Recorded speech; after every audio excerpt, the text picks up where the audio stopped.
Hi hello friends, welcome to my channel. ఈరోజు జాను వాళ్ళ స్కూల్లో పేరెంట్ టీచర్ మీటింగ్ అయితే ఉంది. అయితే జాను వాళ్ళ సెక్షన్ వాళ్ళని మార్నింగ్ 9 o'clock వచ్చామని చెప్పారు. మేము నైట్ కొంచెం లేట్గా పడుకునేసరికి ఇంకా మార్నింగ్ 8 అయింది లేసేసరికి. ఇంకా పనులు ఏమీ చేయలేదు. ఫస్ట్ అయితే మాత్రం మేము రెడీ అయిపోయి స్కూల్కి అయితే వెళ్ళి వచ్చాక ఇంకా పనులు అయితే చేసుకుందామని అయితే ముందు రెడీ అయిపోతున్నాను. మా వారైతే ఆఫీస్కి వెళ్ళిపోయారు. ఇంక నైట్ అన్నం ఉంది కదా, పెరుగన్నం వేసుకొని తినేస్తారులే అని ధీమాలో ఆయనకు కూడా నైట్ అన్నం ఉంది కదా అది తినేయండి అని నైటే చెప్పేశాను. మార్నింగ్ అయితే లేవను, నేను లేపొద్దు, డిస్టర్బ్ చేయొద్దు, మంచి పడుకుంటానని చెప్పాను. అలాగే అయిపోయింది. మరీ ఎక్కువసేపు అయిపోయింది. ఈ పిల్ల అయితే రెడీ అయిపోయాక టిఫిన్ పెడతా అని చెప్పాను. వద్దమ్మా టిఫిన్ వద్దమ్మా అన్నది. ఏమో ఇప్పుడే లేవడం వల్ల మరి తినాలనిపించట్లేదేమో. సరే అని చెప్పేసి ఇంకైతే తనకి ఇంక పాలు అయితే కలిపిచ్చేసాను. ఇంకా పిల్ల అయితే పాలు తాగేసరికి నేనైతే నైట్ అన్నం ఉందని చెప్పాను కదా, కొంచెం పెరిగేసుకొని అయితే నేను కూడా అన్నం పెట్టేసుకున్నాను. ఎండలు జిగ్గుమంటాయి. నేను మార్నింగ్ టైం అయితే టిఫిన్ తినట్లేదు, చాలా వరకు తిన్నా సరే మళ్ళీ కొంచెం పెరుగన్నం తినేస్తున్నాను, ఎందుకంటే కళ్ళు తిరిగేస్తున్నాయి అసలు. ఇంకా స్కూల్కి అయితే వెళ్ళిపోయాము. ఇంకా టీచర్ అయితే జాను ప్రోగ్రెస్ చెక్ చేసి చెప్పారు, లేదు కదండి పాప అసలు స్కూల్కే చాలా రాలేదు కదా, చాలా తక్కువ వచ్చింది, మీరేం వర్రీ కాకండి, అయినా జాను పర్వాలేదు, మీరు ఈ 2 months కాస్త ఇంట్రెస్ట్ తీసుకోండి సరిపోద్ది అని అన్నారు. సరే మేడం అని చెప్పేశాను. ఇంకా మీటింగ్ అయిపోయాక బయటకు వచ్చేస్తే ఇంకా జాను అయితే వాళ్ళ ఫ్రెండ్స్తో ఆడుకుంటుంది. ఇంకా పిల్లలందరూ వస్తున్నారు. ఇంకా మీటింగ్ అయితే ఇంకా కంటిన్యూ అవుతుంది. జాను సెక్షన్ది కంప్లీట్ అయిపోయింది. అయితే ఇంతలో బయట అయితే మామిడి చెట్టు ఉంది, అసలు చేతులు ఆగట్లేదు. ఎక్కడ ఏమంటారేమో అదొక భయము, కానీ అయితే మనసు లాగేస్తుంది. ఎంత ఎంత పెద్ద పెద్ద కాయలు ఉన్నాయో అసలు. అసలు ఈ కాయ చూడండి ఎంత పెద్దగా ఉందో. ఇంకా మామిడికాయలు అలా చూసుకొని అవి తెంపలేక ఇంటికి వచ్చేసాను. ఇంకా జానుకైతే టిఫిన్ పెడతానమ్మా అని అడిగాను. ఆల్రెడీ దోశల పిండి ఉంది, టిఫిన్ పెడతానని అన్నాను. ఇంక ఈ పిల్ల అయితే వద్దమ్మా నాకు కాస్త పెరుగన్నం పెట్టేయమ్మా అన్నది. సరే ఈ ఎండ దెబ్బకి ఈ పిల్లకి కూడా ఇలా తినాలనిపించిందేమో అని అయితే ఇంక ఈ పిల్లకైతే పెరుగన్నం పెట్టేశాను. ఇంకా బాల్కనీ అవన్నీ క్లీన్ చేసుకోవాలి, బట్టలు అయితే వాషింగ్ మిషన్ ఆన్ చేయాలి. ఈ వాషింగ్ మిషన్ గుర్తొస్తేనే భయము. ఏంటో అసలు ఈ మూల నుంచి ఆ మూల జరపడానికి ఎంత బద్ధకం నాకు ఎందుకు పెరిగిపోయిందో కూడా నాకు అర్థం అవ్వట్లేదు. ఇంకా వాషింగ్ మిషన్ అయితే ఆన్ చేసేసాను. ఈ వాషింగ్ మిషన్ జరిపే బద్ధకానికి వారానికి ఒకసారో 2 సార్లు మిషన్ ఆన్ చేస్తాను. ఇంకా ఆన్ చేసి ఇంక మళ్ళీ ఈ మిషన్ ఈ మూలకు తోసేయడమే అనమాట.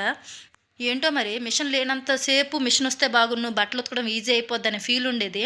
కానీ మిషన్ వచ్చిన తర్వాత అబ్బా ఈ మిషన్ నెట్టాలి, తర్వాత బట్టలు పైన తీసుకెళ్ళి ఆరేయాలి, ఏంటో నాకే అనిపిస్తుంది ఎంతెంత బద్ధకం పెరిగిపోతుంది ఏంటి. అప్పుడు బకెట్లు బకెట్లు బట్టలు ఉతికినప్పుడే ఏం లేదు, ఇప్పుడు ఎందుకు ఎలా ఫీల్ అయిపోతున్నానని అనిపించింది. కానీ ఆ తర్వాత ఏంటి, ఇంకా మిషన్ ఆన్ చేసి వచ్చిన తర్వాత ఇంకా గిన్నెలు క్లీనింగ్ అయితే పెట్టాను. ఇంకా కాస్త వాటర్ ఉన్నాయి తాగడానికి, మాకు ఫిల్టర్ లేదు, బయట నుంచి మా వారు వాటర్ తీసుకొస్తారు. అయితే మార్నింగ్ ఆఫీస్కి టైం అయిపోతుంది అని అంటే నేను సరేలే ఇవి సరిపోతే అడ్జస్ట్ అయిపోతాంలే అని చెప్పాను. కానీ ఆయన వెళ్ళిపోయిన తర్వాత వరకు కానీ అర్థం అవ్వలేదు ఈ వాటర్ సరిపోవని. ఇంకా వెనక ఒక సిస్టర్ ఉంటారు, తనైతే చెప్పాను ఇలా వాటర్ లేవు అని అంటే, ఇంకా తనైతే అక్క నేను తీసుకొస్తా అని చెప్పేసి అయితే వాటర్ తీసుకొచ్చారు. వాళ్ళకి ఫిల్టర్ ఉంది, అందుకే వాటర్ అయితే తీసుకొచ్చింది. తను చాలా హ్యాపీ అనిపించింది. ఇప్పుడు చూడండి అసలు నాకు ఎలా అనిపించిందంటే ఈ గిన్నెలు తోముతున్నప్పుడు ట్యాప్ నుంచి ఇన్ని వాటర్ వస్తున్నాయి కదా, తాగడానికి ఒక్క చుక్క కూడా పనికిరావా అని అనిపించింది. అసలు అమ్మాళ్ళ ఊర్లో అయితే ఇలా కాదు కదా, ట్యాప్ నుంచి వచ్చే వాటర్ కూడా మంచి తాగుతాము. అసలు ఇక్కడ ఏంటిలా మన చేతులతో మనమే ఈ వాటర్ నాశనం చేసుకున్నామా అనే ఫీల్ వచ్చింది. కానీ అంతే కదా, కళ్ళు ముందు ఎన్ని నీళ్ళు ఉన్నా సరే తాగడానికి పనికిరావు. ఏంటో ఈ మట్టి కుండలు సరదాగా వండుకుందాం అనుకున్న తర్వాత ఇది సీజనింగ్ చేసిన తర్వాత ఒక 2 times వండిన తర్వాత మళ్ళీ దీని పరిస్థితి ఏంటో అర్థం అవట్లేదు.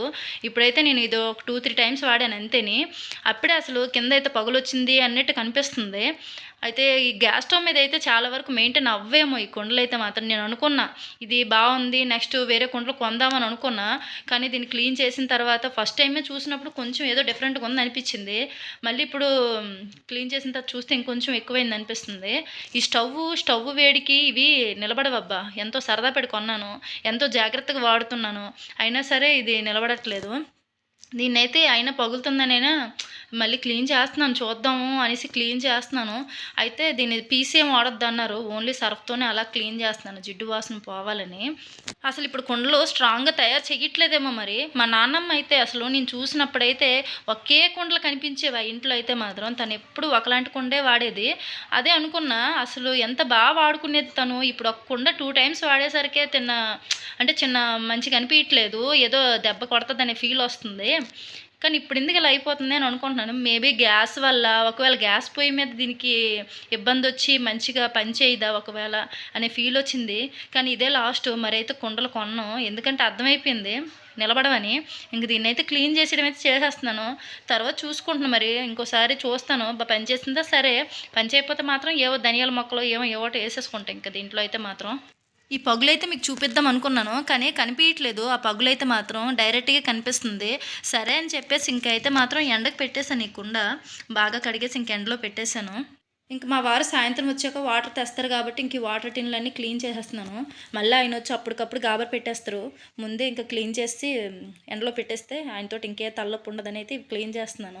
ఇంక మా పిల్లలైతే హడావిడి చేస్తున్నారు. ఇంక వాళ్ళు అబ్జర్వ్ చేసుకుంటా పని చేసుకుంటున్నాను.